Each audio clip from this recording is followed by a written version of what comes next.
ছোট্ট বন্ধুরা, আজকের গল্প মস্ত গাছ ও ছোট্ট পাখি। এক ছিল মস্ত উঁচু গাছ, আর তার চারপাশে ছোট্ট ছোট্ট বাড়িগুলির দিকে তাকিয়ে গাছ ভাবত, ভয় ভাবনা নেই কো আমার কিছু, সবার থেকে লম্বা আমি, সবার থেকে উঁচু। একদিন সকালবেলায় গাছ দেখলে সামনের জমিটায় অনেক লোহালক্কর যন্ত্রপাতি আর লোকজন। দেখতে দেখতে সেই লোহালক্কর দিয়ে লোকজনেরা এক প্রকাণ্ড লোহার থাম তৈরি করে ফেললে। থামটা হল গাছের চেয়ে আরও অনেক অনেক উঁচু। গাছের মনে খুব দুঃখ হল। তার ডাল বেয়ে পাতা বেয়ে টপ টপ করে জল পড়তে লাগল। এক ছোট্ট পাখি সেখান দিয়ে উড়ে যাচ্ছিল। গাছকে কাঁদতে দেখে পাখি বললে, মিথ্যে কেন ফেলছ চোখের জল?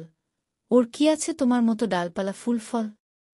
গাছ বললে, তাই তো, ঠিকই তো, সত্যিই তো, এমনই বোকা আমি, কাঁদতে কাঁদতে মরেই যেতুম, ভাগ্যি ছিলে তুমি।